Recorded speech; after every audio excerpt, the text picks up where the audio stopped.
kembali lagi di Ajib. ASN Jabar ikut bicara terkait apartemen transit untuk mewujudkan pengelolaan dan pelayanan hunian yang prima. UPTD P3JB ini tupoksinya apa gitu Pak? Jawa Barat termasuk provinsi yang backlognya lumayan cukup tinggi. Waiting list kita untuk Ujung Berung sudah kemarin hampir nyampe 100. Mulai pembangunan itu 2011 lah ya. 2015 kita operasi, itu pada waktu itu yang meresmikan Pak Gubernurnya Pak Ahmad Heriawan. Gempita itu singkatan Kang, bukan nama orang. Oh, bukan nama orang, bukan namanya anak artisnya Pak.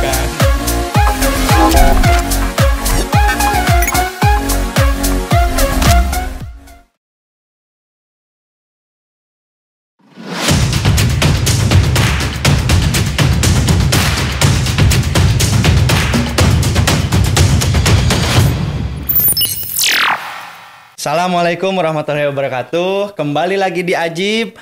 ASN Jabar ikut bicara. Alhamdulillah hari ini saya kedatangan Pak Taufik Rahmat SPD MT, Kepala UPTD Pengelolaan Pelayanan Perumahan Jawa Barat atau UPTD P3JB. Jadi Pak Rahmat ini adalah Kepala UPTD yang mengurusi apartemen transit milik Dinas Perumahan dan Pemukiman Jawa Barat. Assalamualaikum Pak Taufik, bagaimana, sehat kabarnya? Ya, waalaikumsalam warahmatullahi wabarakatuh. Alhamdulillah Kang Fahri, keadaannya kita sehat. Terima kasih sudah diundang di Ajib ini, salah satu program yang baik saya kira di Jawa Barat ya, terobosan dari BKD dan banyak dinas juga yang sudah mereplikasi ini juga ya, ini sudah menginspirasi banyak, termasuk mungkin di P3JB juga sama gitu ya, kita berencana membuat juga gitu Pak? Sudah ada. Oh sudah ada, alhamdulillah. Namanya PPJ kalau di sana gitu, P3JB, podcast P3JB juara gitu ya, tapi belum seperti Ajib yang luar biasa ini. Gitu. Proses kita juga Pak, proses sekitar 3 tahun mungkin ya. Oh, udah lama juga. Pak, ini nih kita akan bahas nih terkait apartemen transit untuk mewujudkan pengelolaan dan pelayanan hunian yang prima gitu. Nah, begini Pak, jadi UPTD P3JB ini tupoksinya apa gitu Pak? Terus kenapa sampai perlu dibuat UPTD oleh Provinsi Jawa Barat, untuk ngurusin apa sih Pak gitu. Jadi pertanyaan dasarnya mungkin itu dulu sebelum kita lanjut ke yang lain gitu Pak. Siap. Begini mungkin Pak Kang Fahri ya. Jadi kita ketahui bahwa sampai saat ini masih permasalahan perumahan itu masih banyak gitu ya. Salah satunya permasalahan perumahan itu adalah tingginya backlog Jawa Barat. Backlog itu adalah selisih antara kepemilikan dan juga ketersediaan atau kebutuhan dan ketersediaan hunian. Jawa Barat termasuk provinsi yang backlognya lumayan cukup tinggi gitu ya. Dan kita berupaya ya, berikhtiar meskipun sedikit gitu ya, bagaimana mengatasi backlog ini. Salah satunya adalah bagaimana menyediakan hunian ya yang layak, yang bisa ditempati dan masyarakat itu terjangkau gitu ya. Sehingga muncullah ini rusunawa, sebenarnya konsep rusunawa. Jadi ini mungkin saya kira di Indonesia itu apartemen transit itu, yang mengatakan apartemen transit itu hanya di Jawa Barat. Jadi di Indonesia itu tidak ada.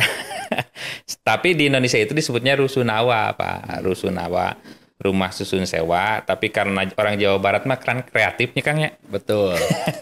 Kumanya rusunawa itu berbeda dengan yang lain gitu ya. Akang teteh, jadi kita menyebutnya apartemen transit, disingkat jadi APTRAN gitu. Sebenarnya konsep rusunawa, rumah susun sewa. Nah, rumah susun sewa ini mempunyai tugas pokok fungsi adalah menyediakan hunian yang layak tadi. Ini dasar Pergubnya nomor 69 2017 tentang pembentukan susunan organisasi UPTD itu ya.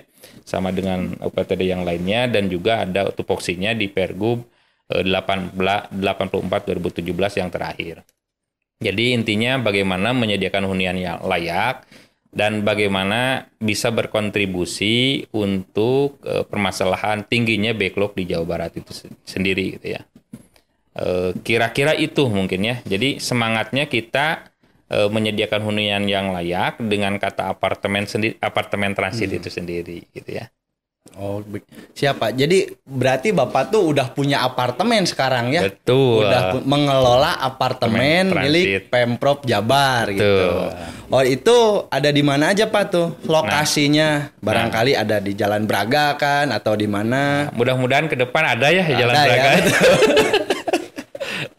tapi alhamdulillah ya, Kota Bandung itu sudah ada. Di Kota Bandung itu di Jalan Hanustion, itu di Ujung Berung ya, di Uber Ujung Berung, itu di Sukaasih. Di sana ada 3 twin block atau 3 tower gitu ya, sekitar 265 hunian di sana gitu ya.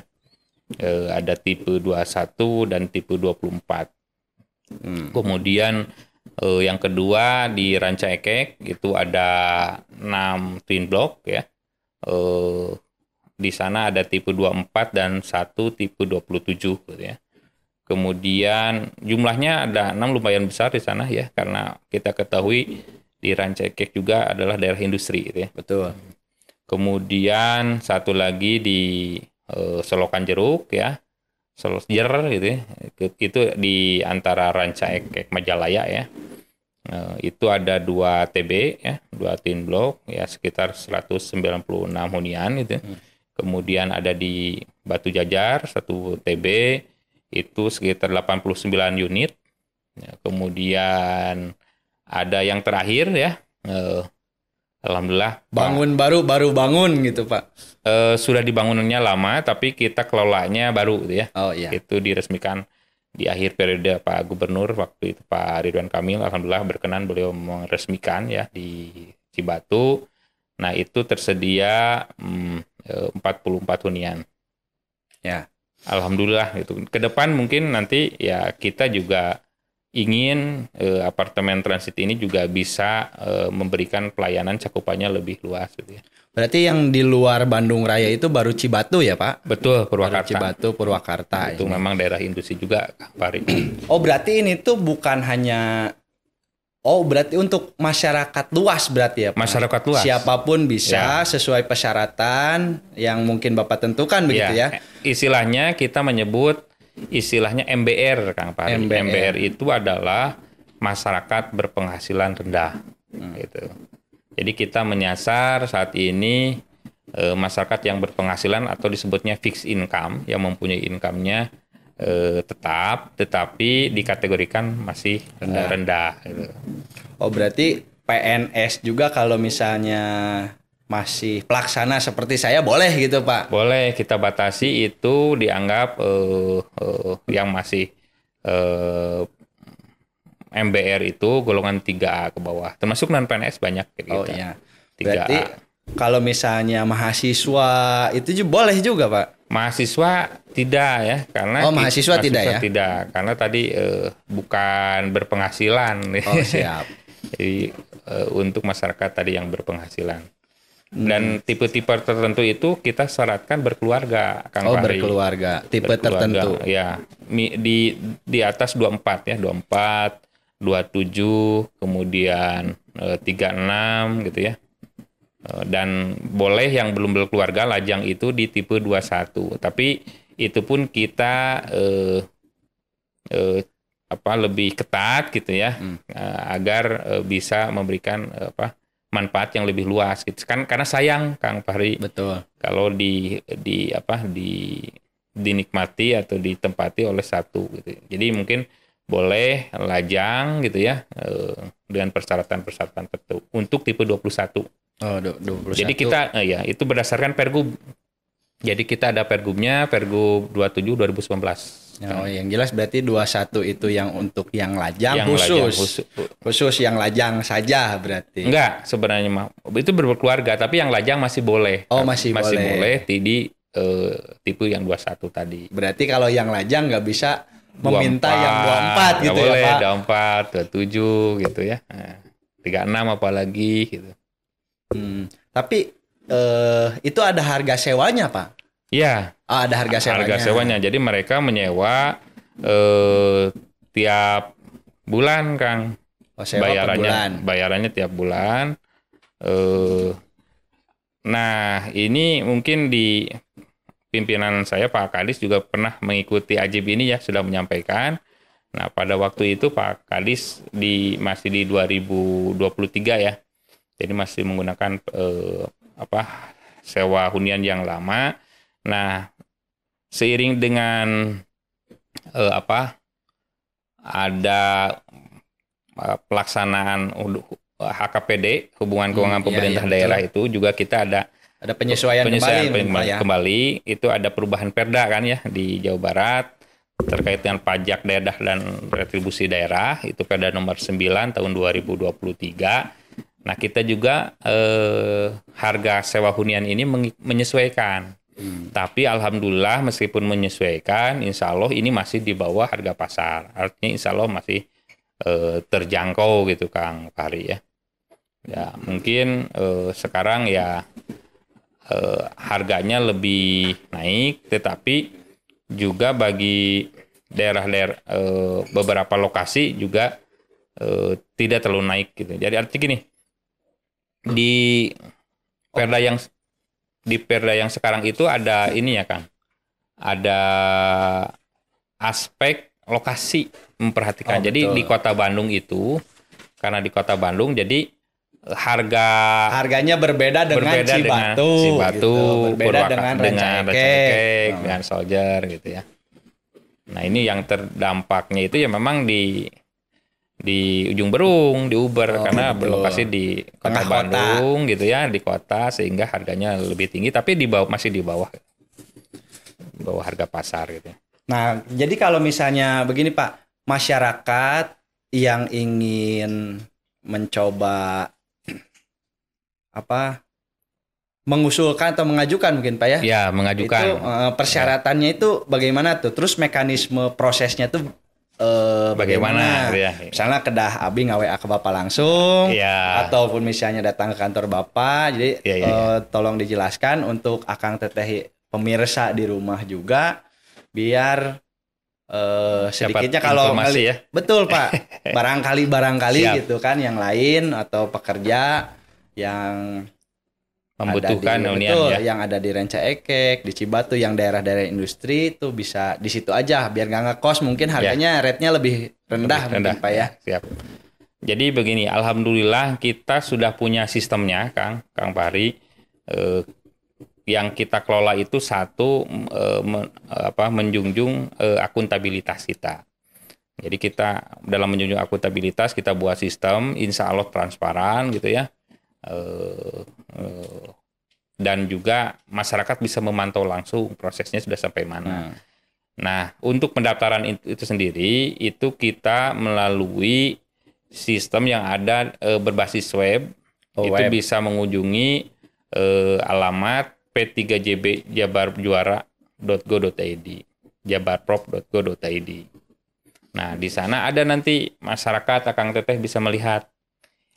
Bisa melihat. Berarti yang kosongnya yang mana begitu, itu kelihatan juga Pak? Nanti mungkin saya infokan, sementara ini belum ya, tidak. Tapi yang kelihatan penuh sudah ada, karena di sana sudah ada waiting list. Kalau ada yang penuh pasti udah ada waiting listnya. Jadi nanti bisa memilih lokasi mana gitu, bisa dilihat di browsing fasilitasnya apa aja, harga sewanya pun udah ada di sana, kemudian persyaratannya juga ada di sana gitu ya.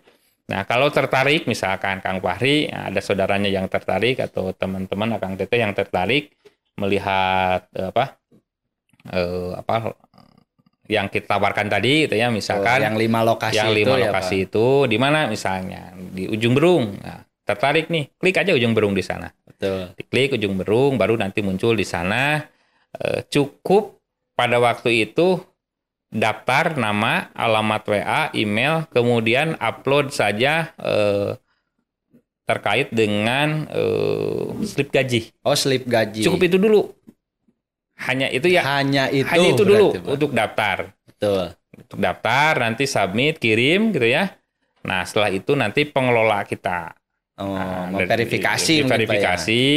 Nanti pengelola akan mengirimkan WA Pak dari kami dari P3JB kepada masyarakat yang daftar. Nah, nanti dilihat persyaratannya apakah betul memenuhi, dan masyarakatnya itu belum ada keterangan belum memiliki rumah. Karena belum memiliki rumah, harus belum memiliki rumah, surat keterangan tadi bahwa dia bekerja gitu di mana, kemudian juga jelas KTP gitu ya, karena kita diperuntukkan untuk masyarakat Jawa Barat gitu ya. Verifikasi. Nah, setelah verifikasi itu, kalau secara persyaratan memenuhi, baru nanti kita masukkan. Nah, kalau huniannya kosong bisa langsung tanda tangan kontrak. Kalau huniannya kosong. Tapi kayak Ujung Berung, kemudian Batu Jajar, sekarang waiting list. Waiting list. Baru masuk ke waiting list. Kalau sudah masuk ke waiting list mah, kantun pencerongan we didinya ngageser guys. Gitu. Nah, sekarang ini kalau dilihat di website kita itu, waiting list kita untuk Ujung Berung sudah kemarin hampir nyampe 100. Sekarang 65 orang. Di Batu Jajar 55 orang yang waiting list. Jadi itu insya Allah kita transparan. Nggak ada, mohon maaf ya, menitipkan ke saya, WA ke saya Kang Fahri. Aduh, mohon maaf, saya akan nanti diprotes nanti bagi yang sudah waiting list gitu ya. Oh, berarti waiting list tadi berkurang itu ada yang keluar. Berarti. Ada yang keluar. Itu keluar karena meminta keluar atau memang Bapak sudah memberikan batas waktu, pami bade di dieu mung tiasa saminggu misalnya. Itu batas waktunya berapa lama gitu, Pak? Betul. Jadi nanti ada macam-macam ya alasan keluarnya. Kalau tadi pertama ditanya batas waktu, di Pergub kita itu memang cukup lama ya. Di regulasi kita itu diberikan kesempatan itu 2 periode. 1 periodenya itu 5 tahun, Kang Fahri. 5 tahun. Jadi maksimal 10 tahun 2 periode. Cukup lama. Nah, itu untuk menyiapkan mereka memiliki rumah tadi. Oh iya. Jadi harapannya tadi selama di apartemen transit itu mereka bisa memiliki rumah, persiapan gitu ya. Nah, kemudian tadi alasannya kenapa? Nah, ini macam-macam. Alhamdulillah ada yang lolos seperti apa yang kita harapkan. Jadi ada juga dari kita 2000 tadi kan mulai pembangunan gitu 2011 lah ya. Betul. 2015 kita operasi itu, pada waktu itu yang meresmikan Pak Gubernurnya Pak Ahmad Heriawan gitu ya. Yang meresmikan beliau, kita operasi. Dari sejak 2015 itu ya alhamdulillah rencana yang kita usung itu gitu ya. Sudah per hari ini 300 alumni yang sudah memiliki rumah. Yang keluar karena sudah punya rumah. Memiliki rumah. Luar biasa, Pak Taufik. 300 orang gitu ya. Betul. Ya alhamdulillah tujuan kita tercapai. Luar biasa gitu kan. Betul. Kita betul-betul membantu masyarakat itu ya kita cukup bahagia ya, sangat bahagia gitu ya dengan itu. 300 alumni yang sudah punya rumah gitu. Ya, udah milik pribadi gitu ya. Nah, itu Pak program nanti namanya naon, Pak? Nah, untuk menyiapkan mereka memiliki rumah, tentu saja mereka tidak kita biarkan begitu saja gitu ya. Betul. Karena harus sesuai dengan tujuan tadi. Jadi ada program-program di kita mendukung untuk mereka memiliki rumah. Satu, ada programnya yang terkait dengan kepemilikan rumah ya, dimulai dari gerakan namanya Gempita. Gempita. Nah, Gempita itu singkatan, Kang. Bukan nama orang. Oh, bukan nama orang. Bukan namanya anak artisnya, Pak. Bukan. Ya, nebeng keren aja ini ya. Ya, orang Jawa Barat kudu kreatif teh gitu ya. Gempita itu gerakan menabung penghuni apartemen transit ya. Jadi mereka para penghuni itu kita wajibkan untuk menabung di di apartemen transit kita. Dari mulai mereka ketika masuk. Jadi udah masuk itu dikasih tahu tuh pada saat mau tanda tangan kontrak di sini, persyaratannya ini gitu ya, lumayan gitu ya. Harganya memang murah tapi Bapak di sini harus nabung. Minimal nabungnya 200.000 per bulan. Minimal gitu ya. Untuk apa Kang Fahri menabung? Nah, kita harapkan selama mereka menghuni itu disiapkan kepemilikan rumah, nantinya uang tabungan itu asumsi misalkan 10 tahun itu sudah hampir 24 jutaan mereka dapat dana tabungannya dana gitu. tabungannya. 24 juta itu dirasa layak untuk bisa dijadikan DP untuk Betul. memiliki rumah. Nah, ini sinergi dengan program pemerintah, program sejuta rumah.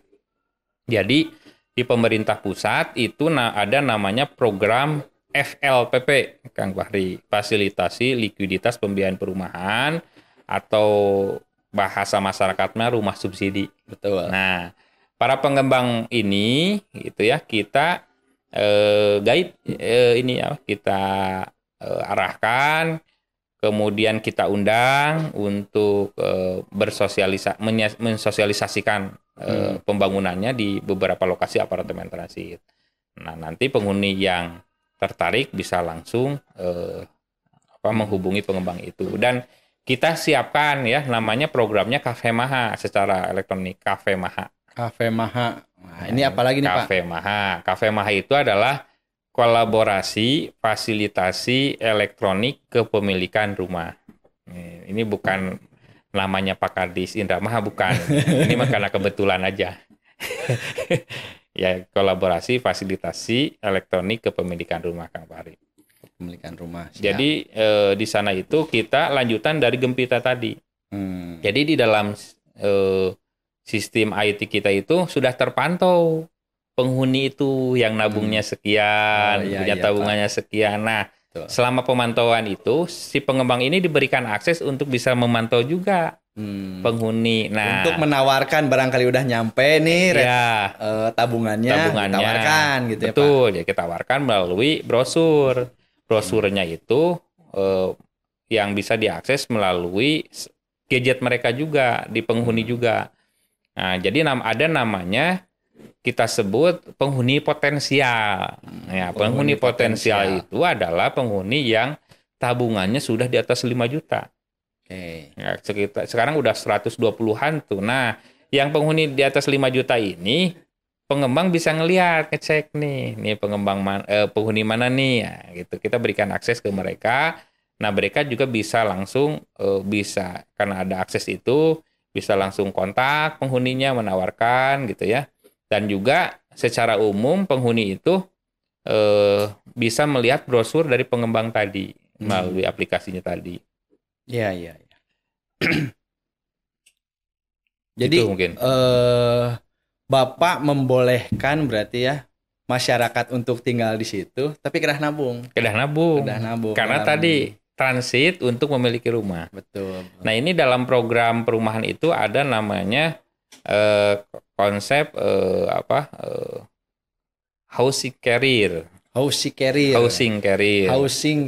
Ya, di dalam perumahan itu ada ini. Jadi housing carrier itu ya karir rumah seseorang. Betul. Jadi gini Kang Fahri, kalau bagi masyarakat umum tidak mungkin ketika pada waktu mau berkeluarga atau pada saat berkeluarga itu dia sudah punya rumah sendiri. Kang Fahri mah mungkin bisa ya karena punya warisan itu. Atau punya ini gitu. Amin Pak, amin. Gitu ya. Amin, leres Pak. Tapi kebanyakan orang itu ini, dan di negara-negara yang udah maju itu sudah berjalan. Jadi mereka dan yang berkeluarga itu tentu saja tidak perlu memerlukan space yang lebih luas. Yang penting kan mereka belajar mandiri. Betul. Nah, ini itu masuk konsep pada housing carrier itu. Jadi menyiapkan, dan alhamdulillah ini juga masyarakat yang tinggal di apartemen transit itu Mahmud semua, kebanyakan. Mamah muda Pak, Mahmud ya. jadi kebanyakan ya masyarakat yang produktif gitu ya, di 25 sampai 50 tahun yang baru menikah gitu Pak ya. Kebanyakan itu, dan mereka ya tadi sebelum memiliki rumah sendiri mereka menabung di sana gitu, dan bukan hanya yang mengambil rumah subsidi juga, ada juga tuh PNS Pemprov kan 3A masih boleh tuh. Boleh, ya. Nah, tiba-tiba ngambilnya yang komersil malahan ya. Bukan iya. yang bersubsidi. Ada juga yang seperti itu. Mengambil rumah berarti. Mengambil Pak? rumah dari developer tapi bukan yang subsidi, tapi yang komersil. Ada juga yang seperti itu. Tapi apapun artinya pemerintah menyediakan selama transit itu sebelum mereka bisa lebih berdaya lagi gitu ya. Siap. Ya berarti Pak keluarga-keluarga baru itu Betul. yang tinggal di situ kan rata-rata itu ya Pak. Betul. Nah di sini Bapak untuk sambil dia menabung menunggu untuk membeli rumah lagi gitu Pak. Ya. Nah Bapak teh menyediakan fasilitas apa agar mereka tuh nyaman hidup di situ gitu ya, tenang untuk menabung, untuk menyiapkan masa depan yang lebih baik dengan membeli rumah mungkin Pak. Nah jadi fasilitas apa yang Bapak tawarkan di situ yang Bapak sediakan untuk menunjang kehidupan mereka gitu, termasuk keamanannya bagaimana gitu kan, akses jalannya bagaimana gitu. Nah itu tolong dijelaskan itu Pak. Jadi gini Kang Fahri, jadi tadi kembali lagi program. Jadi setelah menabung itu ada program fasilitasi kepemilikan rumah KFMH, dan juga kita ada namanya program peningkatan ekonomi keluarga. Ya. Jadi program peningkatan ekonomi keluarga itu kita kerjasama dengan beberapa perguruan tinggi, beberapa NGO, kemudian juga OPD lain, bagi yang punya kegiatan bisa berkontribusi di sini, di masyarakat ini. Jadi ada namanya pelatihan-pelatihan di kita. Berarti ada programnya pelatihan. Pelatihan ya bagi penghuni itu, baik kita bagi dua, pelatihannya sifatnya sosialisasi, kita sebut soft skill gitu ya. Baru kemarin kita melaksanakan sosialisasi, kita kerjasama dengan kemarin nih Rabu ya, kita dengan masyarakat Kami Peduli ya, komunitas Kami Peduli komunitas Kami Peduli di Ranca Ekek itu temanya kesehatan mental keluarga. Nah, mental health. Ya, mental health. Itu diberikan tuh. Alhamdulillah penghuni juga mengapresiasi bagaimana melakukan ini dengan anaknya gitu ya. Cara mendidik anak, bagaimana menyikapi anak, harus sabar gitu. Itu sosialisasi gitu. Dan itu non APBD Kang Fahri. Karena dari mereka gitu ya. Nah, kita kerjasama. Nah, ada juga pelatihan-pelatihan yang sifatnya memang peningkatan kemampuan untuk ekonomi tadi.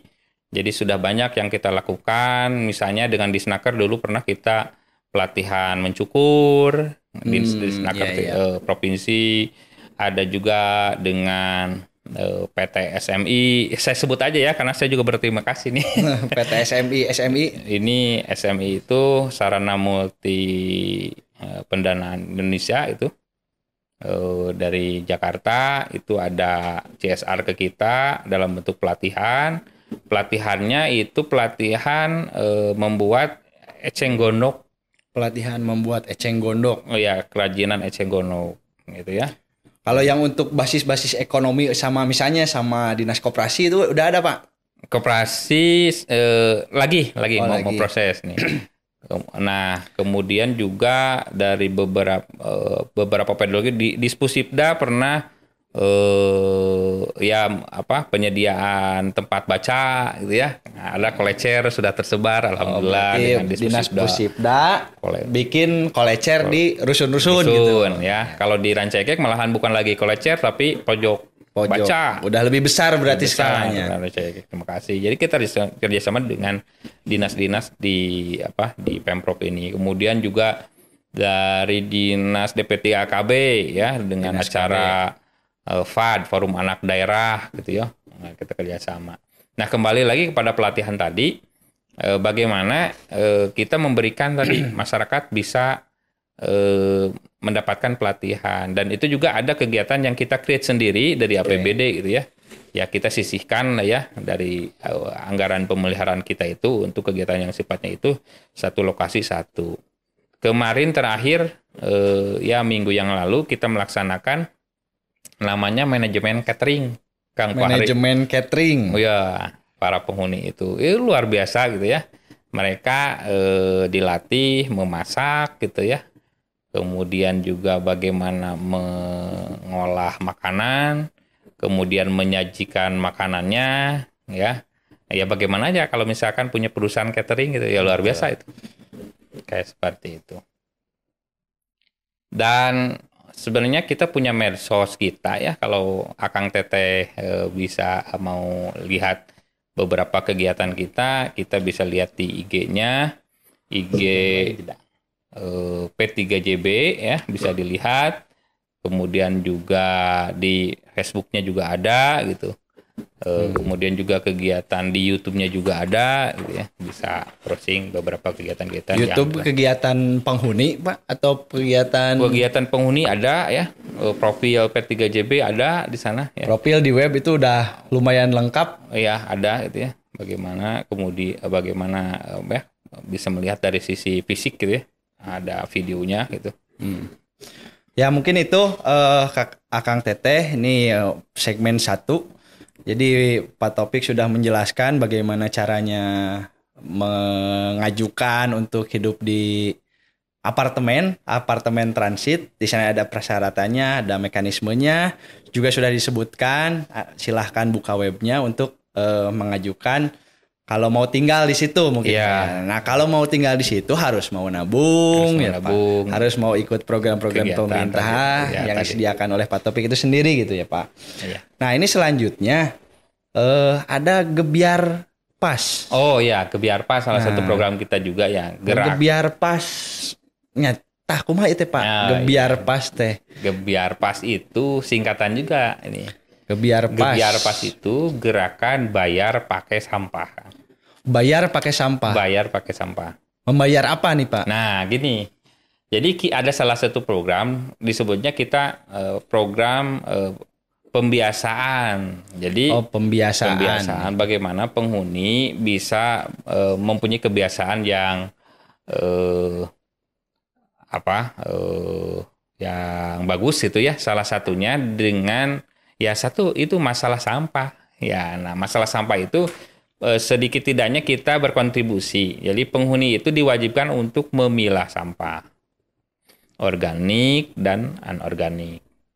Nah, yang organiknya tadi setelah memilah sampah itu penghuni wajib menyetorkan sampah anorganik itu. Oh, yang anorganik disetorkan ke kita, ke pengelola. Nah, dicatat oleh pengelola. Nah, setelah dicatat itu, kita kerjasama dengan Bank Sampah Bersinar ya di Kabupaten Sampah Bersinar. Nah, nanti penghuni itu dari apa yang mereka setorkan sampahnya, gitu ya, ke pengelola, mereka dapat kupon. Ada yang dapat 5.000, 10.000. Tergantung kiloana itu teh. Tergantung banyaknya sampah dan jenis sampah. Nah, mereka kilo dapat kupon tuh. Kupon itu ditukarkan di warung-warung yang ada di apartemen transit. Jadi bayar. Sembako, jadi minyak, ada juga yang ya. Jadi rokok kenging itu Pak. Tidak menjual rokok ya? Gak tahu tuh kalau rokok ya. Kayaknya jangan gitu ya. Ya biasanya mereka untuk jadi minyak, jadi makanan beli makanan untuk anak-anaknya gitu ya. Betul. Anak kecil gitu ya, kayak ciki gitu ya, lumayan gitu ya. Kerjasama dengan Bank Sampah Bersinar, ya. Itu yang di Ranca Ekek. Semua di lokasi, kecuali yang Cibatu yang belum jalan karena baru tadi. Oh iya. Kita masih merintis gitu ya. Kebetulan Cibatu itu kan wilayahnya Purwakarta. Kita lagi mencari bank sampah yang ada di sekitar Purwakarta. Oh berarti yang wilayah Bandung Raya mah sadayana ka Bank Sampah Bersinar eta. Ya. Termasuk di Ujung Berung, di Batu Jajar, ya di Solokan Jeruk gitu.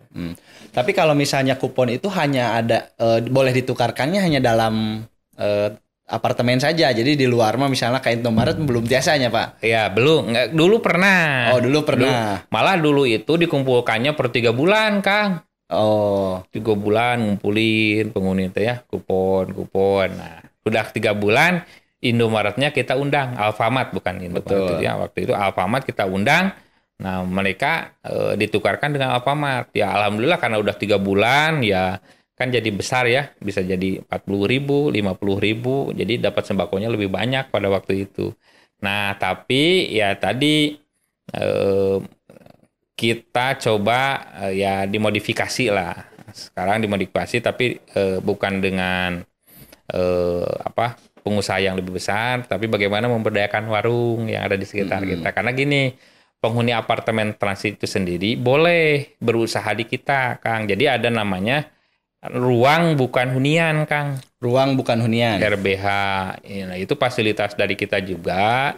Kalau ada penghuni yang ingin melakukan kegiatan ekonomi, mereka dagang didinya wios tapi nyewa sewa juga. Masuk ke PAD, tapi murah, Kang. Murah gitu. Masuk ke PAD gitu. Itu bagi penghuni bisa seperti itu. Banyak ya di Solokan Jeruk itu ada yang jualan nasi ya, betul, goreng ayam, ada seblak ya kayak jajanan itu gitu ya, ada juga ya bahan sembakonya gitu. Itu penghuni. Nah, di luar penghuni nggak bisa kan? Oh, nggak bisa. Itu hanya untuk fasilitas penghuni. Karena tadi untuk mendukung ekonomi mereka. Betul. Tapi kalau misalnya masyarakat anu jajan ka Lebet mau yos, Pak? Oh, kedah ya teman. Oh, kedah ya teman. Harus, makanya kita ngadain banyak event sebenarnya. Oh, ada event-event. Ada event-event. Rutin, Pak? Enggak, itu tergantung ya event kita aja. Misalkan ada peresmian, kita ngundang OPD gitu ya. Kita tawarkan ke penghuni, ini akan ada kegiatan ini, akan ada yang mau dijual gitu ya. Karena di tiap-tiap lokasi itu ada komunitasnya kan, komunitas ekonominya. Oh, ada komunitas ekonominya di setiap apartemen, di setiap lokasi itu. Ada. Ayah ketua naoge. Ayah ketua komunitas. Misalnya di Rancaikek misalkan ya. Itu yang bergerak tadi di Eceng Gondok, ada namanya komunitas Egonik. Oh, Eceng Gondok unik. Nah, itu membuat kerajinan dari Eceng Gondok, dan alhamdulillah yang tadi pelatihan itu sekarang sudah berjalan. Omsetnya bisa sampai 1 juta per bulan itu dari masyarakat luar yang meminta mereka dibuatkan tadi. Ada komunitas juga hidroponik, Kang. Hidroponik Kang Pari di Rancaikek, di Solokan Jeruk ada. Nah, mereka menanam hidroponik dan hasilnya dijual ke penghuni yang lain. Nah, kemudian ada komunitas juga rajutan ya, membuat rajutan. Kemarin di forum OPD ya juga kita alhamdulillah kita bisa memberikan souvenir hasil karya para penghuni. Kemudian juga ada manik-manik ya, jadi manik-manik dilatih, dari manik-manik itu dibuat banyak kerajinan ya dari manik-manik. Tapi iya Pak, penilaian melalui IKM itu apa tuh Pak? Ini penting juga nih. Alhamdulillah selama kita melaksanakan pelayanan ini, alhamdulillah kita mengikuti juga ya, karena kita bergerak di bidang pelayanan. Kita selalu melakukan kuesioner ya kepada penghuni, menilai bagaimana tingkat pelayanan kita. Oh, kuesioner itu untuk indeks mengkoreksi kita sendiri gitu ya Pak. Indeks kepuasan masyarakat. Penghuni menilai kita, alhamdulillah sampai saat ini secara total itu di angka 2023 terakhir itu di angka 93,2%. Oh, berarti pelayanan Bapak prima sekali berarti ya Pak ya? Alhamdulillah Pak. Dari penghuni itu respondennya hampir semua menjawab gitu ya. Performanya di angka 4,66, kalau di persentase di angka 93,20 gitu ya. Itu masing-masing di lokasi di atas angka 90 gitu ya. Apalagi di ujung Berung gitu ya, kalau dilihat dilihat IKM-nya tinggi ya, meskipun harganya lumayan tinggi gitu ya. Ya alhamdulillah itu masyarakat merespon. Harga lumayan tinggi tapi pelayanan mereka puas gitu ya Pak. Alhamdulillah. Kalaupun tidak ada walaupun mereka merasa kurang puas ya dengan zaman sekarang gitu ya, mereka bisa melakukan pengaduan. Jadi ada kontak pengaduan, Pak. Kontak pengaduan termasuk nomor saya ya, nomor dinas itu dipangpang di sana. Kalau ada yang kurang berkenan bisa langsung. Ada juga penghuni yang mengontak ke saya ya introspeksi lah ya. Kemudian juga ada nomor namanya Kasatpol ya, Kepala Satuan Pelayanan. Saya kira penghuni juga punya nomor para Kasatpol di masing-masing lokasi. Ada yang ke saya itu sampai mengadu begini, Kang Fahri, Pak, mohon diperhatikan ada penghuni yang di atas jam 9 itu suara berisik. Itu di depan, di lobi Pak. Wah gitu kan. Mangga hatur nuhun ya gitu. Jadi juga Bapak kos we Kang Fahri ya gitu.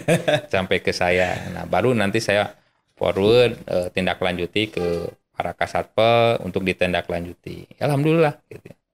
Nah, izin Pak nih, kita kembali ke yang program fasilitasi kepemilikan rumah itu kan berarti kan yang menghuni di situ menabung dan Betul. kalau misalnya udah cukup uangnya ditawari oleh developer. Betul. Misalnya. Kalau misalnya yang tidak menghuni boleh nggak? Yang tidak menghuni menabung. Nah ini tadi ya bagusnya ada ya program itu. Namanya kalau di luar penghuni itu kan program menabung masyarakat itu malah sudah jadi PP gitu ya. Di luar masyarakat itu namanya kan tapra. Tapera ya, tabungan betul, perumahan betul. gitu Tapera ya. Itu ya kalau di luar masyarakat. Nah kita sampai saat ini karena tadi P3JB itu mengelola para penghuni gitu. Saja. Jadi kalau misalnya yang di luar itu diarahkan ke Tapera gitu. Itu program pemerintah yang lebih luas gitu ya. Nah, ini selanjutnya nih Pak, nih saya ada tahu program unggulan juga nih, ada program SIPAT nih Pak yang baru nih. Sistem pengelolaan apartemen transit tuh. Ya. Berarti itu mah pengelolaan secara mengelola masyarakatnya, mengelola fasilitas-fasilitasnya begitu ya Pak? Ya. Jadi alhamdulillah kita itu Kang yang saya sampaikan tadi. Jadi website kita itu yang tadi itu adalah bagian dari SIPAT. Website tadi itu bagian dari SIPAT. Jadi promosi salah satu dengan web tadi.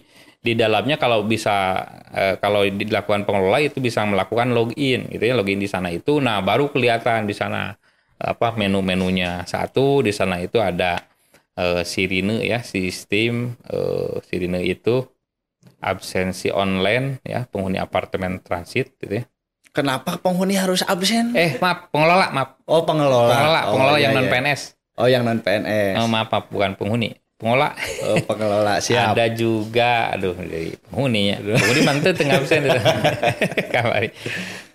Ada juga kita mengolah sistem keuangan kita. Sistem keuangan. Jadi kita alhamdulillah sudah update per hari ini penghuni yang sudah bayar atau yang belum. Karena penghuni juga membayarnya itu adalah non cash. Kita tidak pernah mengelola uang yang cash. Jadi mereka langsung ke kas daerah berkirim dan mereka membayar sendiri berdasarkan gadget sendiri. Jadi bisa langsung login, mereka dapat kode bayar, kemudian kirim ke kas daerah ya melalui Bapak itu BJB atau yang lain gitu. Nah, baru di sistem kita itu bisa memantau penghuni yang udah bayar. Jadi PAD kita udah dapat berapa, itu langsung update. Oh, berarti nanti laporan ke Bapenda 3 bulan sekali itu ya Pak? Iya, rekon itu ngambil dari sana. Gitu. Kemudian ada juga sistem bangunan gedung kita, alhamdulillah. Jadi bangunan kita juga sudah didata gitu ya. Bangunan yang sekarang itu dikelola 13 tower. 13 tower dari 6 lokasi ya Pak? 5. Oh, 5 lokasi. 5 lokasi tadi itu sudah punya datanya. Mana yang pernah melakukan pengecetan gitu ya, ada yang pernah melakukan pemeliharaan pompanya gitu, pompa airnya gitu. Dan tadi Kang Fahri, jadi listriknya bayar sendiri kan ya? Bayar sendiri. Bayar sendiri listriknya oleh penghuni. Oleh penghuni, mereka melalui token. Tapi kalau airnya itu dari kita. Air. Kecuali yang Sorokan Jeruk itu dengan PDAM. Dengan PDAM, air PDAM yang Sorokan Jeruk. Nah ini teh Pak, tagline ayo tinggal di apartemen kami teh maksudnya gimana gitu Pak? Kan ada yang penuh, ada yang kosong, masih kosong, berarti kan masih bisa diajak. Ya, masih ada. Tapi kalau yang dipenuh, yang masih udah penuh, ya kalau berkenan mah mencari yang kosong gitu. Bukan bisa tinggal di yang kosong. Jadi alhamdulillah kalau Ujung Berung Cibatu itu tadi waiting list, tapi ada juga ya di Selokan Jeruk. Jadi ada belasan hunian yang belum, nah, itu bisa dimanfaatkan masyarakat itu. Industri di sana, mangga itu untuk masyarakat yang memerlukan hunian, insya Allah layak gitu ya. Oh berarti murah banyak juga. Sekali pegawai pabrik di situ ya Pak? Ya, ya. Nah terus ini nih Pak, rencana ke depan apa udah ada rencana bangun lagi gitu, misalnya di Cirebon belum ada gitu ya, Pak, ataupun di Cikarang misalnya? Nah gini, jadi UPTD itu kita unit pengelola teknis daerah ya. Oh enggak UPTD. Merencanakan itu berarti. Nah Pak, tapi kita juga memberikan masukan di Dinas kita itu ada di bidang perumahan ya, Dinas Perumahan Permukiman ada bidang perumahan. Nah, ini mungkin saya yakin di bidang perumahan melakukan itu yang ada perencanaan di mana ya setahu saya itu memang ada itu ya kebutuhan untuk hunian itu. Ya di Metropolitan Bandung Raya sudah ada, di Cirebon Raya itu juga ada kebutuhan di sananya. Di sana kemudian juga ada juga Purwasuka kan kita Purwakarta sudah ada gitu ya. Nah, saya kira kebutuhannya banyak. Nah, itu mungkin di bidang perumahan. Mungkin kapasitas nanti kalau mau diundang bidang perumahan mungkin nanti bicara luas. Ya. Untuk menambah unit berarti itu ke bidang perumahan gitu ya. Karena bidang perumahan yang melakukan proses perencanaan ini ketika sudah jadi baru dikelola oleh UPTD P3JB gitu. Saya kira bidang perumahan yang lebih Berarti kalau ke Bapak merencana mau kerja sama siapa lagi nih, peningkatan kapasitas penghuni misalnya ataupun peningkatan kapasitas ekonomi ataupun misalnya nambah bank gitu Pak untuk memfasilitasi tabungan menjadi rumah itu Pak, barangkali ke depan udah ada rencana ataupun ada program nih, semoga saja tercapai gitu Pak. Satu ya terkait dengan kerjasama kita sudah banyak yang kita lakukan ya, tinggal kita pelihara dan kita tingkatkan ya. Tapi bukan berarti menutup. Jadi kita juga akan terbuka ya kerjasama dengan siapapun. Perguruan tinggi saya kira dengan Unpad ya kita melakukan kerjasama. Ada program pengabdian masyarakatnya di kita ya dari Unpad gitu ya.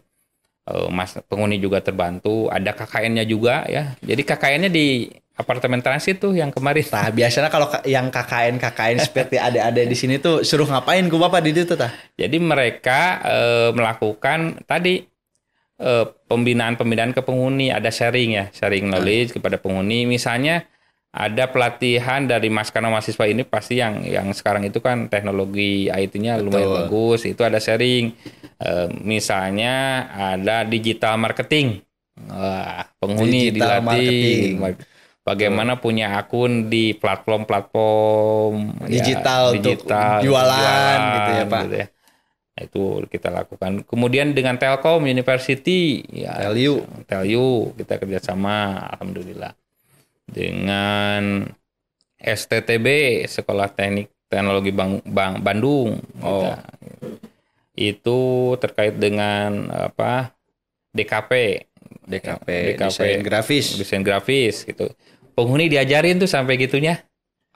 Bagaimana ngambil angel yang bagus, gambar yang bagus. Jadi ketika menghasilkan produk, taruhlah misalkan hasil kerajinan mereka itu gimana nih supaya menarik gitu ya. Tapi seringnya itu kerjasama itu mereka yang datang ke Bapak atau Bapak yang mencari. Ketika ada peluang, saya ketika ada peluang nih, ada apa nih ya kita ini gitu ya. Jemput bola. Kadang-kadang yang datang juga ada gitu. Ada yang datang juga ada, kita jemput bola ada gitu ya. Ya alhamdulillah kita bisa sharing lah. Dan pada akhirnya mah buat masyarakat juga ya. Betul Pak. Masyarakat MBR. Alhamdulillah sudah sekitar berapa menit ini ya kita berbicara di sini dengan Pak Taufik Rahmat, Kepala UPTD P3JB. Apalagi Pak, sekali lagi P3JB teh? Pengelolaan Pelayanan Perumahan Jawa Barat. Ya itu sudah lumayan lengkap nih yang dijelaskan oleh para Taufik Rahmat. Jadi alhamdulillah kita sudah sampai pada akhir acara. Jadi, terima kasih Pak Taufik atas waktunya, sudah mau main ke BKD untuk ke Ajib Podcast ini ya. Jadi Akang Teteh jangan lupa like, subscribe, and comment dan follow sosial media BKD dan UPTD P3JB nih punya Pak Rahmat dan punya Pemprov Jawa Barat. Baik Akang Teteh, sampai ketemu lagi informasi selanjutnya hanya di Ajib. ASN Jabar ikut bicara.